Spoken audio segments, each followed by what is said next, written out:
Alberto Rodríguez y hoy quiero tratar con vosotros un tema que me tiene muy preocupado, casi tanto como la elegancia y el gusto estético del inventor de les sombreres y los calcetinos blancos con raquetuques. Hoy vengo a hablar con vosotros de el apocalipsis, el fin de la civilización tal y como la conocemos y las pandemias en general. Dentro vídeo.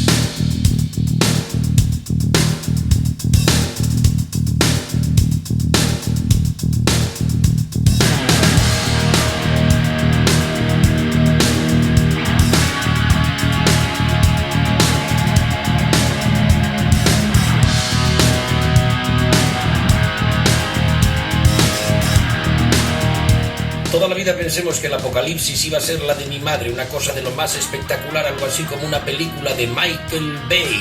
Explosiones, dragones sobrevolando las ciudades en llamas, monstruos salidos de las profundidades de la tierra. Todo comenzaría con la llegada del anticristo, que bien podría haber sido Paquirrín, y terminaría con la aparición del Papa Negro. Vamos, lo clásico.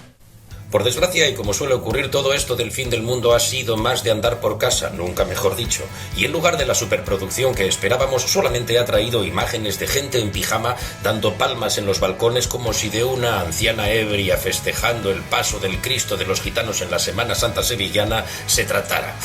Al parecer, y siempre según el eminente criterio de la viróloga de raza Calais, cuyo vídeo desde su lecho de muerte circuló sin mesura por las redes sociales, todo esto tiene su origen, su génesis, en un ciudadano oriental que comió un murciélago.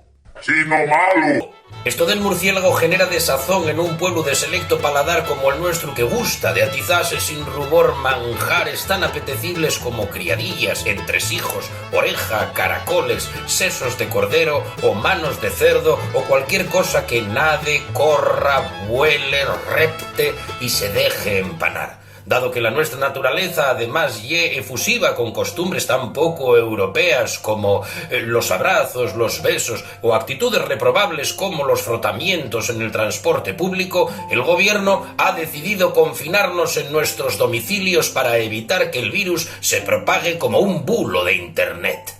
Curiosamente, al parecer a la gente no le importa encerrarse en una casa llena de cámaras con una docena de zánganos o irse a una isla con varios personajes turbios del cotolengo. Sin embargo, quedarse en su casa con su familia o su pareja se les hace muy cuesta arriba. ¡Chino malo!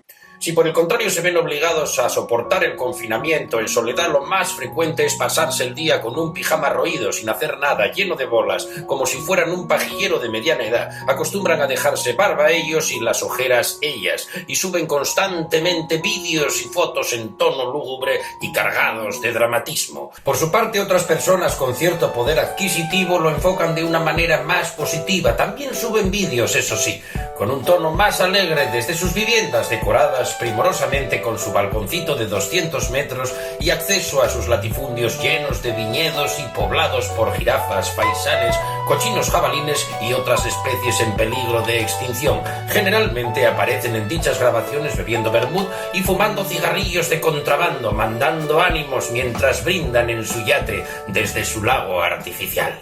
Esto provoca cierto rencor en la gente que habita en infrapisos, la gran mayoría que en ocasiones ha llegado a desobedecer las indicaciones del gobierno y las autoridades sanitarias, saliendo de su encierro para personarse en las casas de los triunfadores y toserles en los ojos.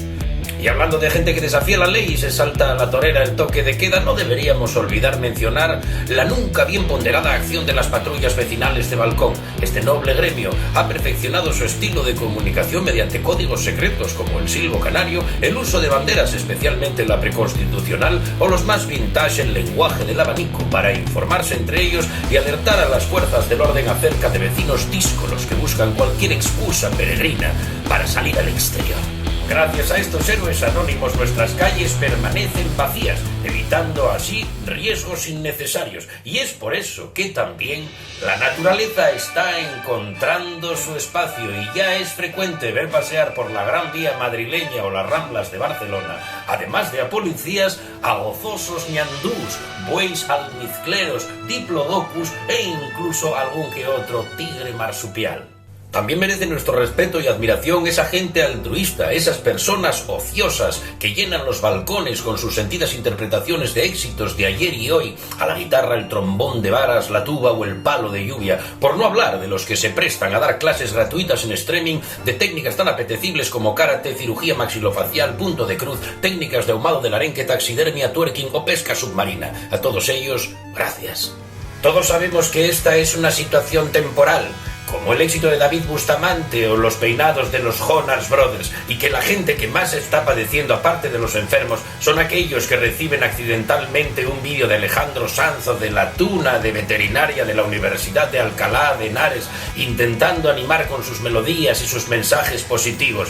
Damas y caballeros, esto es lo más dañino para el cerebro humano en estos tiempos de zozobra. ¡Chino malo! Por otra parte, y como dato positivo, tras la emergencia sanitaria, generaránse muchos puestos de traballo, la xente saldrá a la calle e consumirase mucho más, sobre todo sustancias estupefacientes, y eso siempre hay noticia.